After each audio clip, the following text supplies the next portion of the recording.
Il y a des fois dans la vie, il y a des opportunités et il faut savoir les saisir.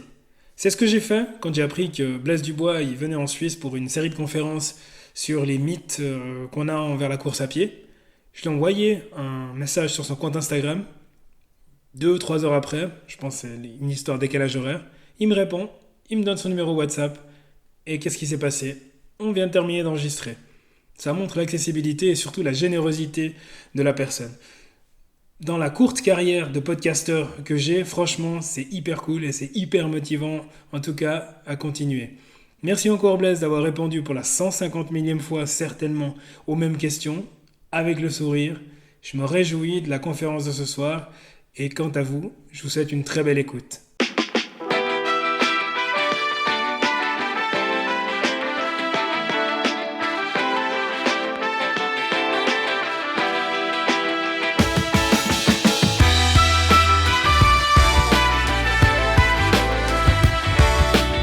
Bienvenue dans le podcast Au-delà du mur, le podcast destiné aux coureurs amateurs. Je suis Hugo Cabral. 2 fois par mois, je vous donne rendez-vous pour aborder les sujets comme l'organisation quand on n'a pas de temps pour faire du sport, la nutrition avec des conseils pour toute la famille ou encore la préparation mentale afin d'atteindre vos objectifs tout en jonglant avec vos responsabilités parentales. Restez à l'écoute pour des conseils pratiques et des interviews inspirantes pour vous aider à construire votre propre champion.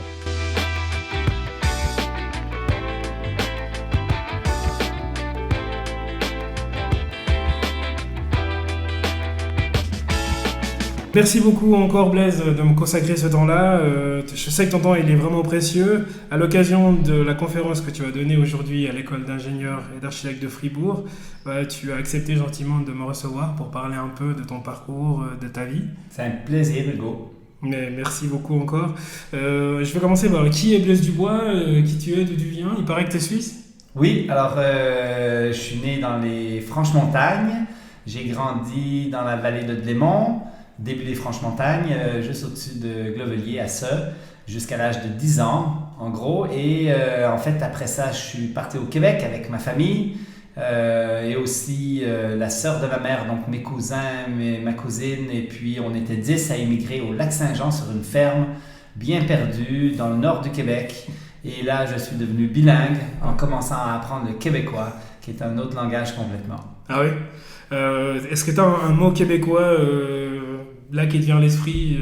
Ah ben là, du québécois, il y en a plein, là, mais tu sais, c'est surtout que c'est les lolos au Lac-Saint-Jean qui sont en masse, puis en plus, il y a du joual, puis on peut parler de toutes sortes, mais bon, effectivement, c'est drôle, quand je reviens en Suisse et que je parle avec des Suisses, je reprends un peu mon accent suisse. Donc les Suisses trouvent que j'ai un accent québécois, mais finalement, l'accent québécois, c'est pas du tout comme on se parle actuellement. Oui, mais je trouve effectivement que je comprends très bien ce que tu me dis.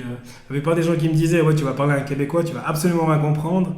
Le fait, les quelques jours que tu as passé ici, apparemment, ça t'a fait revenir un petit peu du bon côté de l'accent. Et ton parcours professionnel, donc tu as émigré quand tu avais 10 ans, donc toute ta scolarité au Québec, une formation professionnelle de physiothérapeute. Oui, à la faculté de médecine de l'Université Laval. On a une pratique en physiothérapie qui est au Québec qui est vraiment cool, c'est-à-dire qu'on a de l'accès direct d'abord depuis plusieurs années, donc on n'a pas besoin de prescription médicale. On a des pratiques avancées aussi, les physiothérapeutes peuvent prescrire certains médicaments, des radiographies, etc. Donc on a vraiment une super pratique au Québec en physiothérapie avec beaucoup de liberté, c'est ce qui est très bien. Ouais. Et puis, une fois que tu as commencé à pratiquer, alors j'ai vu également qu'au début de ta carrière, tu as travaillé aussi pour le Team Canada, enfin, si on peut l'appeler comme ça, l'équipe nationale du Canada. Comment est-ce que ça s'est fait? En fait, moi j'ai gradué en 1998. En 2001, il y avait les Jeux de la francophonie qui étaient à Ottawa. Donc le staff, l'équipe en fin de compte médicale a un peu grossi. Et j'ai eu une plug, j'ai eu quelqu'un qui m'a fait rentrer dans l'équipe. Et moi j'avais déjà une spécialité course à pied, déjà un fort intérêt étant un coureur. Dès les premières années de pratique, la moitié de ma clientèle c'était des coureurs. Et puis là, j'ai rentré sur l'équipe canadienne d'athlétisme. Et puis après, au Canada, c'est un très grand pays. Donc, on n'a pas beaucoup d'athlètes dans notre ville. Moi, j'étais à Québec. Mais on voyage avec l'équipe canadienne un peu partout dans le monde. Et puis, je faisais des 2 semaines par-ci, par-là. J'ai eu la chance de faire 6 différents championnats du monde. Cross-country, demi-marathon, championnat du monde universitaire, etc.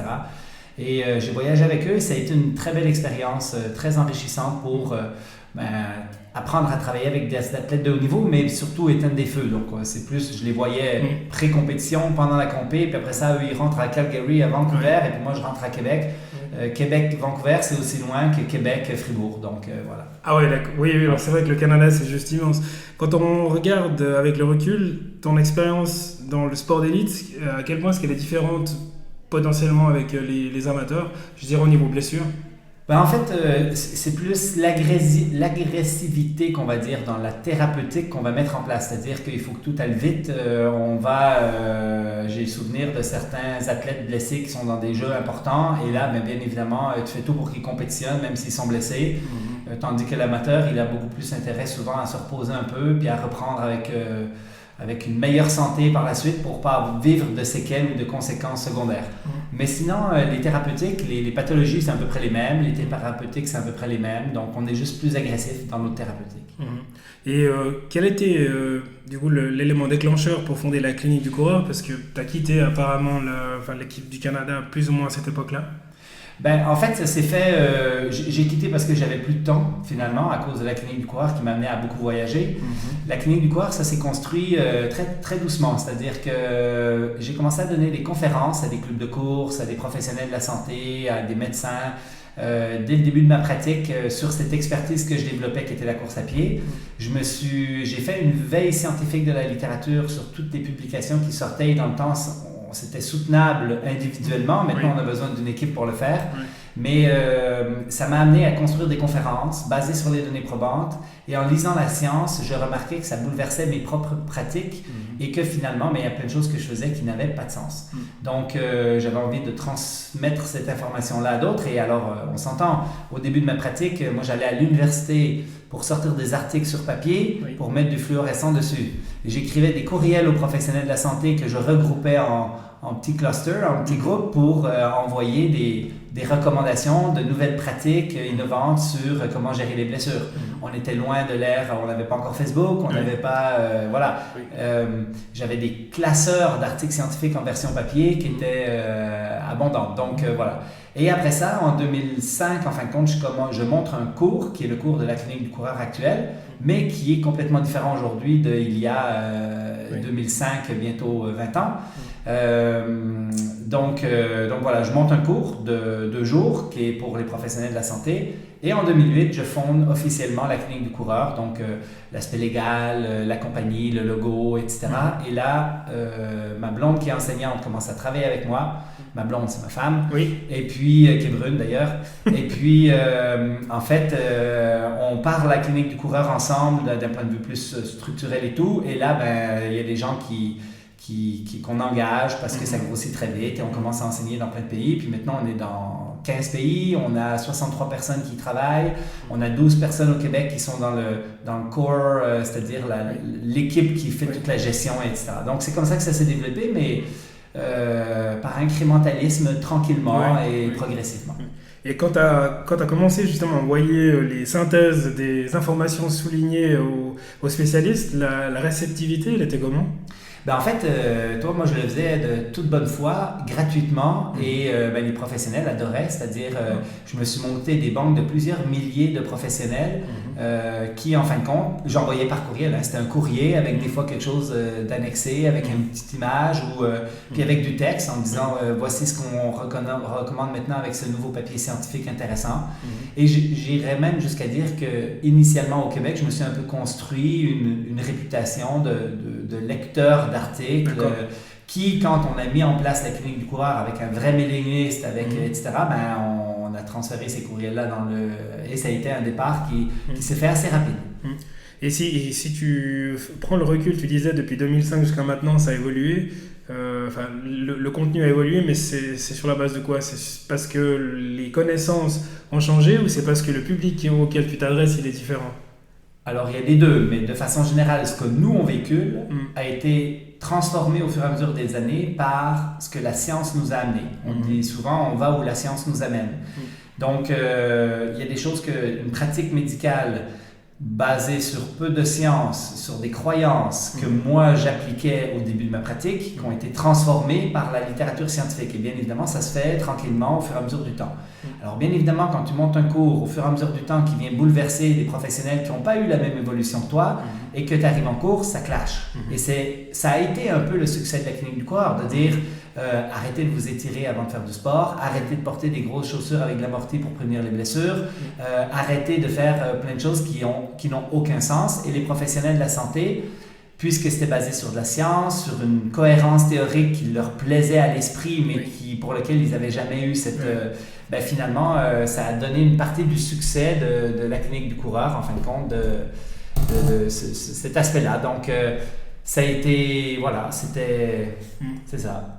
Mais c'est assez incroyable. Quand on discutait justement avant le début de l'interview, je te comparais un peu à un Robin des Bois, où tu es un peu un anti-marketing, justement, chaussures avec énormément d'amorti. Donc tu viens un peu casser, entre guillemets, le business de certaines compagnies. Donc j'imagine que tu ne dois pas te faire trop d'amis. Non, c'est drôle.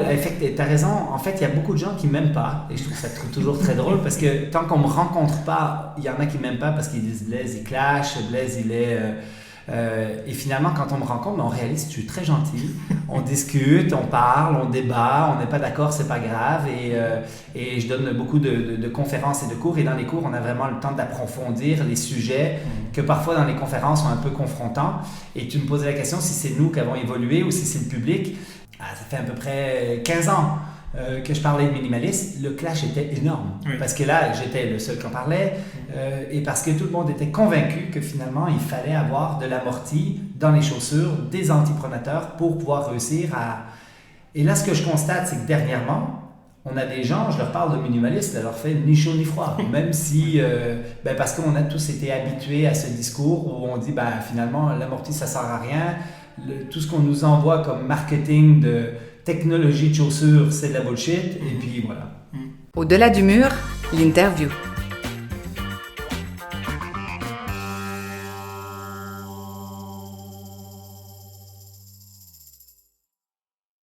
Une des choses qui m'a frappé justement quand j'ai lu le livre La clinique du coureur pour la première fois, c'était l'accessibilité des informations. C'est un livre qui a été publié, en tout cas celui que j'ai acheté en 2019. Il est sorti quand ? Alors, il y a la nouvelle édition qui est sortie cette année, donc il va falloir que tu te renouvelles. Je vais me renouveler. Et puis, ce qui m'a vraiment frappé, c'est que 2019, c'était un moment clé pour ma pratique dans le sport. C'est que j'avais mon premier enfant qui venait de naître, etc. Je commençais à me blesser. Il y avait certainement des aspects nutritionnels, gestion du repos, etc. Et puis, j'ai vraiment été frappé par la simplicité, entre guillemets, des propos et la facilité que j'avais à comprendre ce qu'il y avait dedans. Et puis, ma question, c'est à qui est réellement adressé ce livre ? Est-ce que c'est à des spécialistes ou à des personnes lambda comme moi ? Alors, la clinique du coureur, d'abord et avant tout, s'adresse aux professionnels de la santé, à une veille scientifique de la littérature qui est systématique. On trie plus de 2500 titres à tous les mois pour être sûr de rien manquer sur la course à pied et la science de la course à pied et l'aspect médical. On vulgarise cette science pour les professionnels de la santé parce que les professionnels de la santé ne sont pas des scientifiques. Ils ont besoin d'une certaine vulgarisation pour bien comprendre ce qui sort dans la science. Et comme on le vulgarise pour les professionnels de la santé, on a décidé aussi de le vulgariser aussi pour les coureurs. Donc, d'utiliser parfois encore des mots un peu moins médicaux, un peu plus accessibles. Et le livre, en fin de compte, il est pour tout le monde. Il est pour le coureur, mais il est aussi pour le professionnel parce qu'il y a des petits encarts d'experts et de spécialistes et des choses qui sont très, je vais dire, avancées d'un point de vue médical, mais en fin de compte, expliquées avec des mots simples. Et on a une 50aine d'experts dans la nouvelle édition du livre, de partout dans le monde, qui sont les plus grands experts de la course à pied, qui m'ont fait un 1 à 2 pages sur un sujet d'expertise. Exemple, pour donner un exemple tout simple, Hugh Butler, c'est une Américaine spécialiste de l'hyponatrémie dans les sports d'endurance, qui nous explique pourquoi il ne faut pas trop boire quand on fait du sport et pourquoi il faut boire à sa soif. Et elle a synthétisé toute sa science et ses connaissances dans un 2 pages accessible. Et c'est ça un peu la force du livre, c'est vraiment d'avoir une crédibilité sur l'ensemble des experts qui sont intégrés et de la science que nous, on vulgarise, mais dans un langage accessible pour le coureur comme pour le professionnel de la santé. Et tu nous as déjà pas mal dit, qu'est-ce qu'il y a de nouveau aussi dans le nouveau livre ? Ben, on a des nouveaux experts, on a des nouvelles fiches de pathologie, donc on a rajouté des pathologies qui n'existaient pas avant, qui existaient dans la vraie vie, mais qui n'existaient pas dans le livre. Et puis, on a corrigé 2-3 petits trucs parce que, bien évidemment, la science nous fait évoluer. Donc, on est plus à jour sur différentes choses qui nous a amené à perfectionner, à peaufiner certaines parties. Et est-ce qu'il y a des immenses changements ou des choses où vous vous êtes dit il y a quelques années, c'est l'hypothèse la plus probable, c'est ça, et puis en fait vous vous rendez compte que non, pas du tout Pas tant, non. En fait, c'était le cas il y a 15 ans, mais je te dirais que, tu sais, on dit toujours qu'il y a 10% de ce qu'on dit qui est faux, mais on ne sait pas c'est quoi. Et je conclue toujours mes cours avec ça, parce que c'est vrai que la science nous fait évoluer, mais au début, il y a 15 ans, je marquais, il y a 25% de ce qu'on vous a dit qui est faux, mais là, je réalise que depuis plusieurs années, on est quand même assez stable. La littérature nous oriente vers des pistes de solutions qui sont intéressantes, et le livre est construit de la manière à... Les changements qu'il y aura dans les prochaines années vont rester probablement mineurs parce que c'est basé sur une littérature scientifique quand même abondante et on sait un peu où s'enligner actuellement.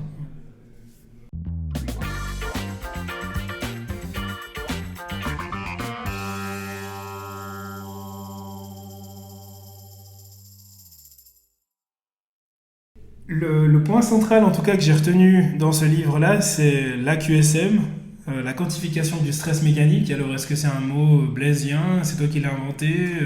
Initialement oui, et puis peut-être qu'il n'est pas optimal, mais il est tellement devenu populaire qu'on n'ose plus le changer. Oui. En fait, on a des synonymes dans la littérature, on parle d'exposition graduelle, de load environnemental, il y a plein de possibilités pour expliquer ce concept-là, mais la quantification du stress mécanique, en fait, ça se comprend bien et effectivement, c'est le point le plus important dans la prévention des blessures. Bien avant les blessures, bien avant, les chaussures, la technique de course et ainsi de suite.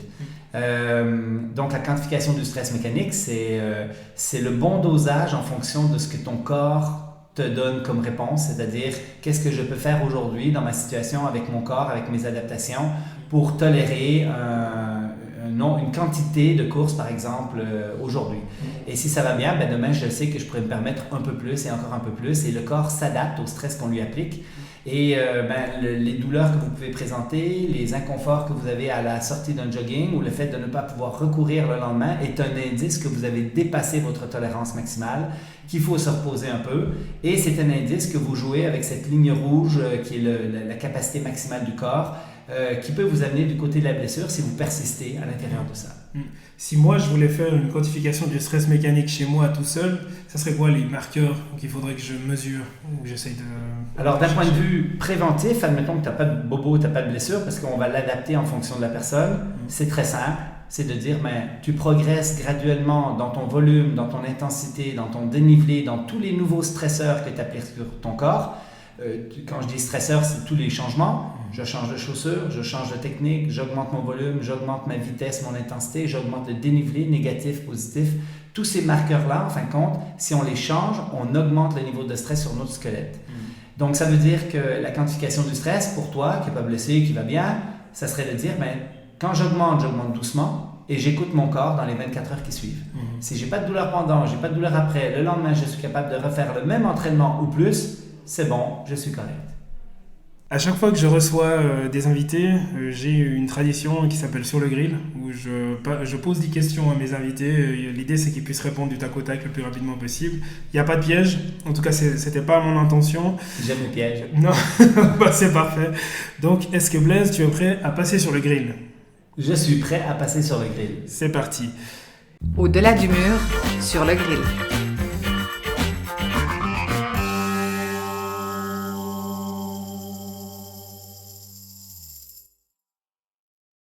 Tu voulais faire quoi comme métier quand tu étais enfant? Agriculteur. La plus grande fausse croyance que tu connais concernant la course à pied? Les chaussures. L'amorti va prévenir les blessures et les antipronateurs aussi. Quel serait le titre de ton autobiographie? La santé par la course à pied, la clinique du coureur. Ça existe? Dis-moi quelque chose sur toi que la plupart des gens ignorent. J'aime beaucoup travailler de mes mains. Je suis assez créatif et j'ai fait les meubles dans la maison chez nous. Ton plus grand échec? Il y en a plein. J'ai coulé mon permis de conduire la première fois que j'ai fait le théorique. Non, j'en ai plein. En fait, c'est bien, on vit des échecs. J'en ai plein, mais c'est des petits. Et c'est ce qu'on apprend comme entrepreneur, c'est de dire fail fast, fail often, fail forward. Tomber souvent et tomber pas trop haut. Donc, oser. Et écoute, des fails, on en a plein à la clinique du coureur. Moi, j'ai une entreprise de physiothérapie aussi où on en a plein. Il n'y a pas de gros fails, il n'y a pas grand-chose que je regrette. On apprend ou on perd jamais, on apprend ou on gagne. Dis-moi quelque chose de vrai sur lequel personne n'est d'accord avec toi. Ou pas grand monde. Quelque chose de vrai sur lequel pas grand monde sont d'accord avec moi. Il faut que je sorte de la chaussure, hein, mais je suis obligé de revenir à la chaussure. Les chaussures à plaque de carbone améliorent beaucoup moins la performance qu'on pensait, parfois même la détériorent. On se revoit dans 10 ans au Québec, tu me racontes quoi? Que la clinique du coureur, c'était vraiment cool, mais que je suis content de beaucoup moins voyager, de rester à la maison un peu plus et de faire des stages magiques comme le 2.0, c'est pour les professionnels de la santé, ou des expériences dans la forêt Maelstrom où on apprend à vivre en survie avec des gens qui ont envie de venir vivre ces expériences-là. Parce que c'est là où moi je m'enligne sur la clinique du coureur, en fin de compte, c'est de moins voyager, moins enseigner, et puis de faire un petit peu plus de rester à la maison finalement, mais de vivre des expériences avec les gens chez nous. Ouais. Tu peux me compter sur la liste, hein. Enfin moi aussi.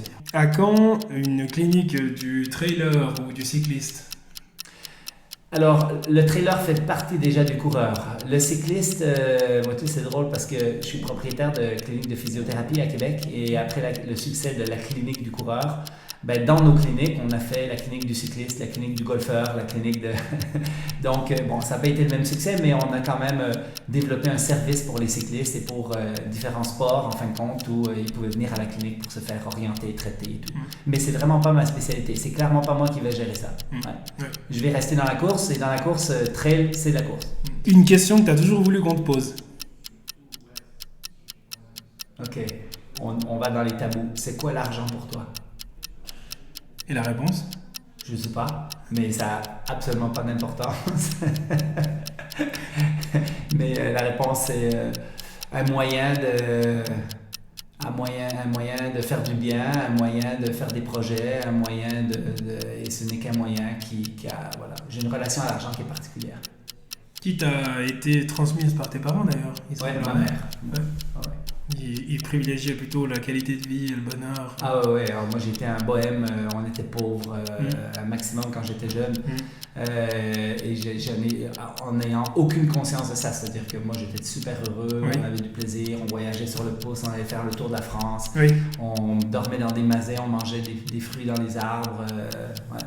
Retour à l'essentiel. Ouais. Et c'est un trend, c'est devenu un peu la mode, les gens ils cherchent à retourner vers ça. Ah ouais, un petit peu. Donc, ouais.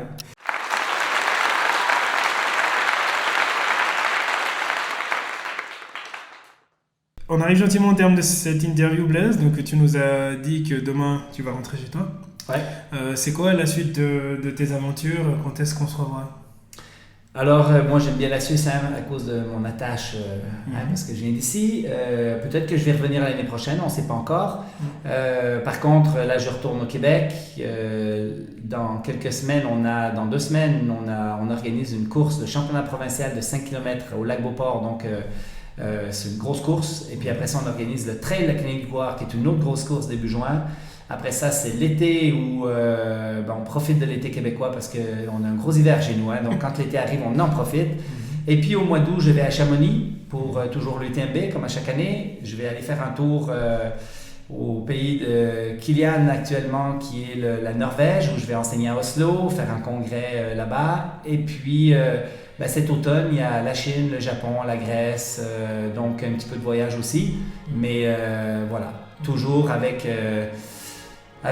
ma stabilité et ce que j'aime faire au Québec. Et puis oui, il y a une chose aussi que je viens faire cet automne en France, qui est le congrès à Lyon de la clinique du coureur. Daniel Lieberman vient des États-Unis pour le congrès et d'autres vedettes internationales. Ça va être un congrès sur la course à pied qui va être génial. C'est à Lyon les 13 et 14 octobre. Donc, moi, je vais faire 80 km à Madère juste avant, la fin de semaine d'avant, faire un petit ultra, avoir un objectif qui me motive et qui me dit « Ok, là, il faut que tu t'entraînes, mon homme ». Et puis, après ça, c'est le congrès à Lyon qui va être vraiment génial et super. Et voilà. Donc, j'ai un automne bien chargé, mais ça va être cool. On se réjouit en tout cas de suivre tes aventures.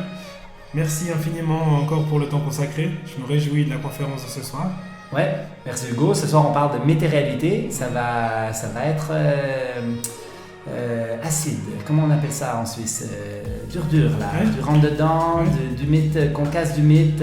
C'est parfait. Du coup, on verra s'il y a une grande réaction. Parce que voilà. Les Suisses, ils ont la réputation d'être assez passifs. Oui, et très consensuel. Oui. La seule chose, c'est que là, c'est ma 8e conférence de la semaine. Donc, j'en ai donné toute la semaine. Et puis, en fait, j'ai l'impression que j'ai réveillé les Suisses parce que dans les conférences météréalité, ça interagit un maximum. Et puis, ça challenge un peu, et puis c'est très bien, c'est très cool. Je serai à l'affût ce soir. Ouais, alors tu poses des questions quand tu veux. Tu m'arrêtes. Hey, Blaise, bullshit. Génial. Merci infiniment, Blaise. Merci, Hugo. À très bientôt. Ciao. Si cet épisode vous a plu, merci de me laisser un avis 5 étoiles sur Apple Podcast ou sur Spotify. D'ici la publication du prochain épisode, vous pouvez suivre mes aventures sur mon compte Instagram, SuperHugoCH. D'ici là, portez-vous bien. Allez, à très vite. Ciao.